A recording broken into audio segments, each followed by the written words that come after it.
The prosecutor investigating U.S. boat strikes and torture allegations in Ecuador in connection with the Trump war crimes blowing up those boats off the coast of Venezuela. The prosecutor was assassinated in a courageous scoop by Camilla Lourdes Galarza. She writes about how she uncovered NASA images and videos of the U.S. Coast Guard corroborating testimony of victims. And then the prosecutors working on the case and the main prosecutor was shot and killed in broad daylight. Crystal Ball talks about this deeply disturbing story about how the survivors of the U.S. boat strikes, Operation Southern Spear, as Trump and Hegseth and Southern Command are calling it, how these survivors were kidnapped when they returned to Ecuador. They were tortured for days by the military. The prosecutor investigating their claims was just assassinated after the prosecutor's boss, who effectively was like the attorney general, was telling the prosecutor, stay away, just say it was a random disappearance, don't dig any further. And this prosecutor, her name was Alexandra Bravo, she continued to investigate the allegations by 36 survivors who say that after they survived U.S. strikes, they got back to Ecuador. They say they were tortured, that they were kidnapped, and she was trying to get to the bottom of it and killed over there. Upon arriving at the crime scene, officers say they found 5 9mm shell casings and Bravo's injured driver, but no sign of a police detail that was supposed to be assigned to protect her. The police directorate, which operates entirely under the executive branch, launched a probe to determine, was there an internal security breach, according to this article. Now, who sits at the top of that government? None other than a guy named Daniel Noboa. Who's Noboa? He's from Miami. He's a Miami-born billionaire who Trump put in Ecuador. Remember, we covered the Noboa election over there.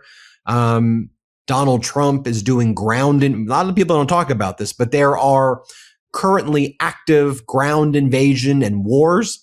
The Trump regime and Noboa.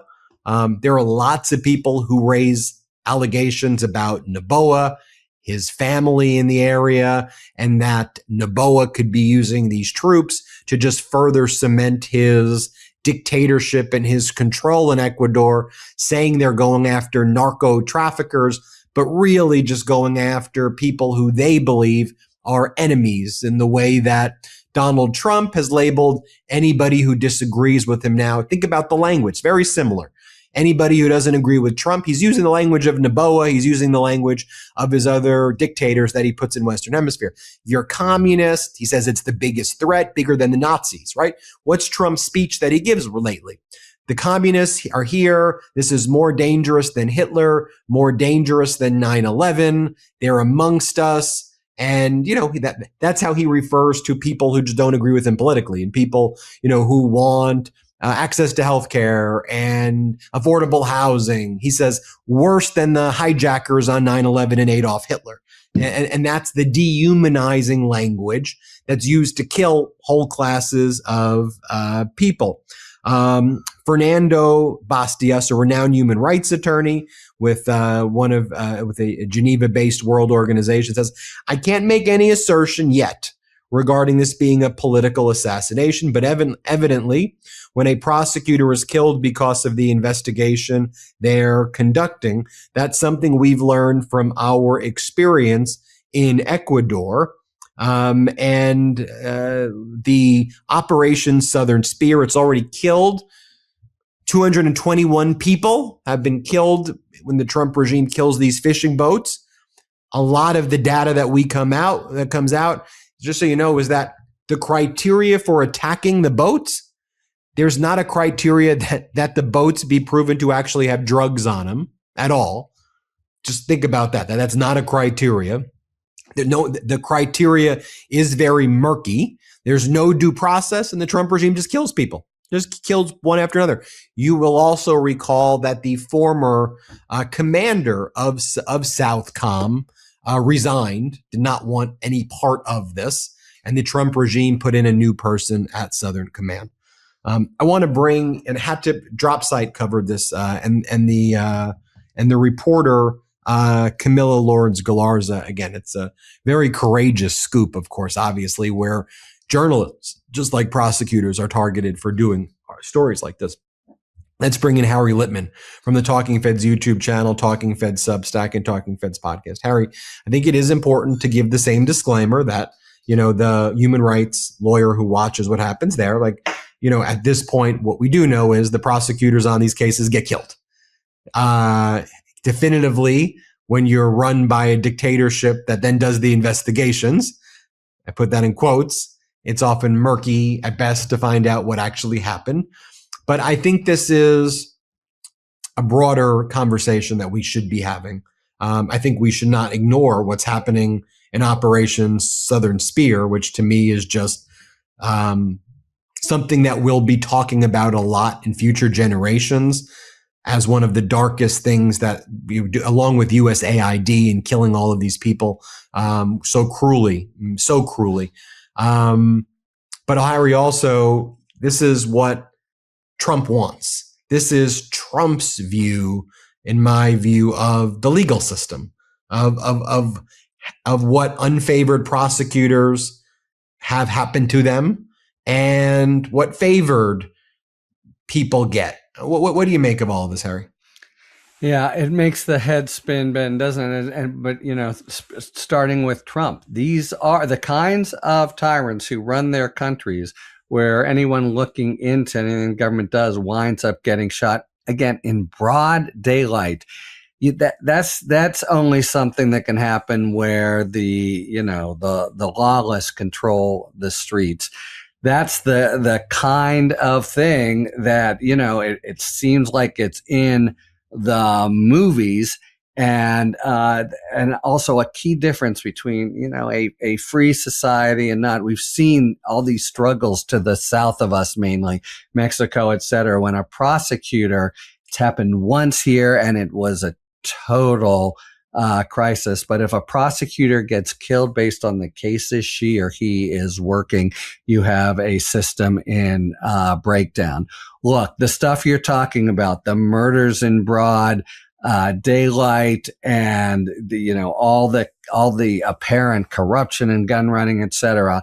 Let's just say, without any further proof, okay, that's all Ecuadorian stuff, but it really doesn't take too much surmise or flights of fancy to think that there's some connection to what's going on in our attacks that are still happening off the coast. It's a really important theme. We forget there's a scandal. It comes to light. There's a little bit of hubbub, or somebody in Congress says something, or there's somebody's on cable TV. Then we move on. I mean, it's almost a kind of technique or strategy. We move on to the next scandal. And then there's a reprisal prosecution, or then there's, a elective war. The other things, illegal as they may be, continue. And yeah, every time I've gone back and checked, and I've done it a few times, it remains the case that we are doing these absolutely illegal under international law murders of people in boats off the coast of South America. You may not, we proffered this at the time when it became a big thing, this extremely weak justification that, remember, with the second strike and the innocent people who were killed, but the overall justification for these sorties is that these people are literally, that's what it has to be under international law, making war on us. They seek to take the drugs, and we don't know where they're going, but the argument is, and they can just, if get away, come to the United States, and for some reason never tested by a court, and I think doesn't hold water at all. That is tantamount, literally, because otherwise you couldn't try to make this legal under international law.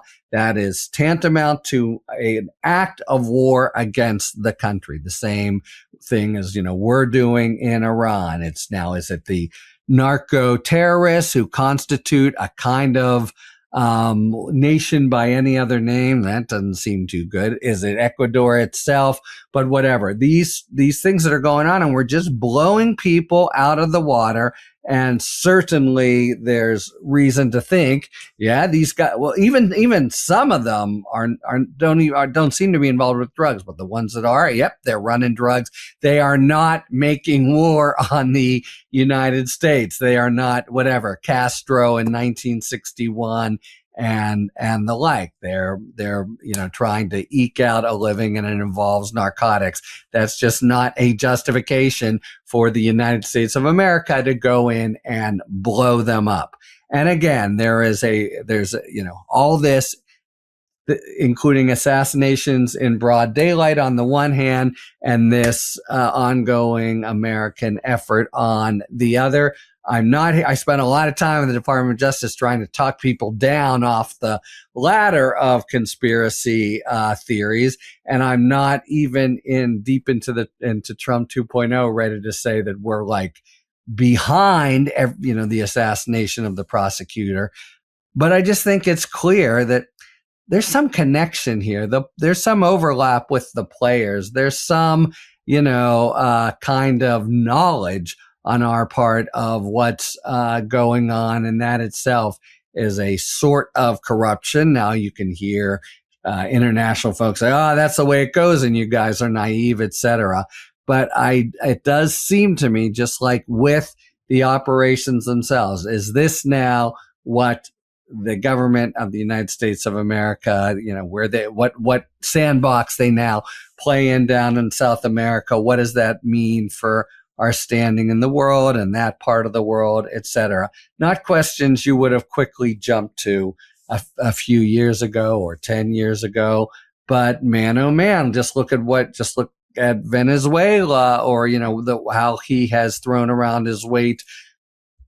50% tariffs on Canada 2 days ago. It is not, I think the niceties of international law don't deter the administration at all. And again, I want to end where I sort of started, which is to say, with even just, if you posit it's isolated, one has nothing to do with the other, we have to affirm again, this is illegal acts of war. You're not permitted to just assassinate people off the coast who are, basically doing what in the United States you would arrest them, etc. If this were right there, you could just go and, shoot drug dealers in cold blood. We've taken liberties there for political reasons or personal reasons of Donald Trump that are just not consistent with the law. Hypothetical that was given during the absolute immunity oral argument in court were these types of hypotheticals. Donald Trump orders these types of murders, has SEAL Team 6 do certain things, has the CIA do all of this. It's uncovered that he's doing these things. Do you get absolute immunity? Donald Trump's lawyer? Absolutely, he gets absolute immunity, for sure.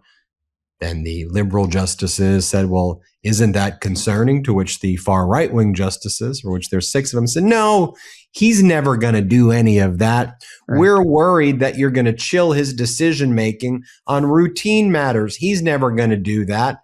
To which the liberal justices said, you got to be kidding me. You don't think of course he's going to do that. Why do you think his lawyer is saying he's going to do that? That's what his lawyer's putting in the freaking paperwork, that he's going to do it.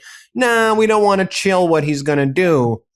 Okay, then you grant him absolute immunity. Harry, it's all perfectly foreseeable. History can seem so complex, but at the end of the day, you can boil down it sometimes to a true or false multiple choice question on a history exam about how a democracy or a justice system was ultimately destroyed, in any event. Yeah, and it looks really different from one side and the other. Remember that great hypothetical was first offered in the Court of Appeals, Judge Pan, as the kind of killer argument that obviously defeated immunity.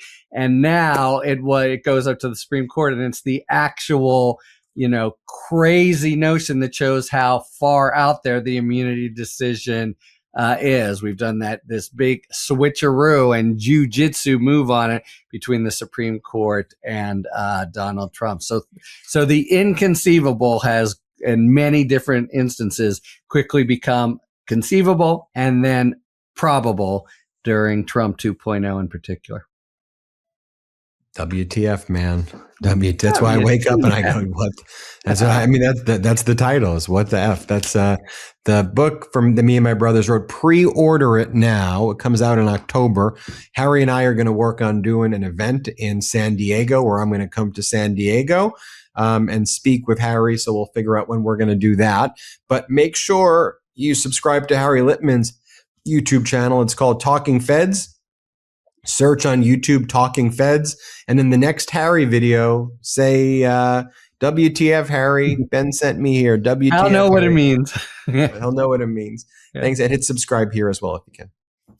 Breaking news right now, my brothers and I wrote a book. It's called WTF America. And well, doesn't that just say it all? It comes out officially this October, but you can pre-order your copy today. Just scan the QR code or click the link in the description below.